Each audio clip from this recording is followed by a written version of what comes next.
When I was just a kid, my dad gave me the collected Philip Roth and said, "Now that's what a real writer writes like." My dad was amazing. He wore suits and he left the house all the time. This was America, and he drove a Ford Mustang. When he wanted to eat, he would go into a restaurant and say, "Somebody get me a steak!" And somebody would. Do you know about Philip Roth? He's the greatest American writer. His stories are so long, and interesting political things happen in them, like terrorism, but suburban terrorism, so it's that much more terrifying. He really understood America. When I was in high school, my boyfriend gave me Infinite Jest by David Foster Wallace. My boyfriend was amazing. He played lacrosse and his teeth were very white. Whenever he wanted a drink, he would go into a bar and say, "A Budweiser sure sounds good to me," and one would appear.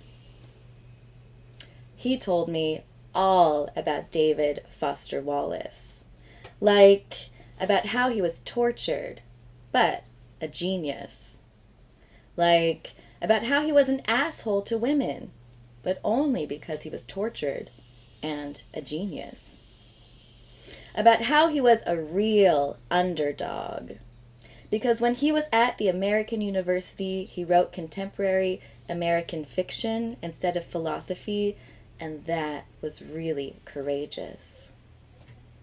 Infinite Jest has tons of footnotes, so just by looking at it, you know that David Foster Wallace was a genius, a bona fide, courageous American genius. When I was in college, my professor told me that the best experimental writer of all time is James Joyce. James Joyce isn't an American writer, so this professor was being really subversive.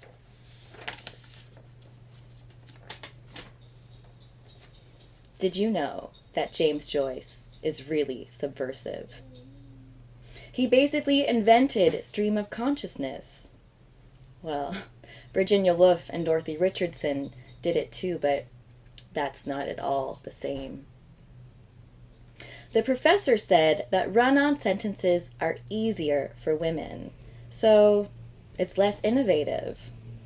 Women aren't artists, they're just documentarians. But James Joyce, that is a true subversive writer. I'm sure that the university professor was right when he said that James Joyce is the greatest writer of all time.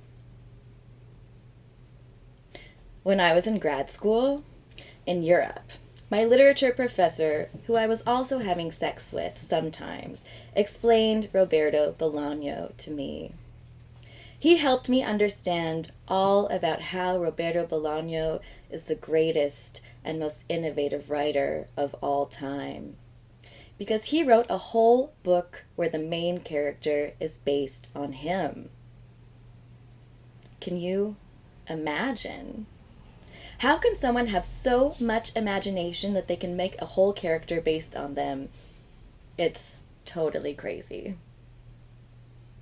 I heard that Jeanette Winterson wrote a book where the main character was also based on her, Jeanette Winterson, but it's not at all the same. When a woman does that, it's basically cheating.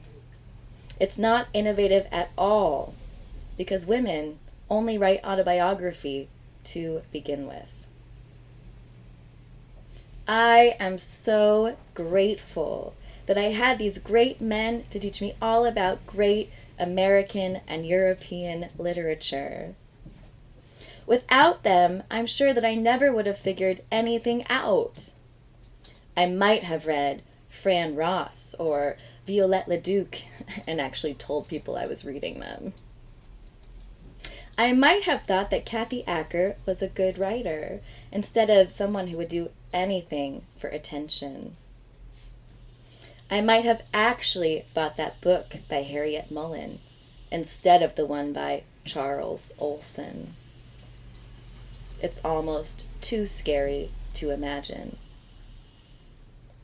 But thank God I had them to teach me, and that I'm still here with Philip Roth and David Foster Wallace and James Joyce and Roberto Bolaño and Charles Olson, the greatest and most genius American and European writers.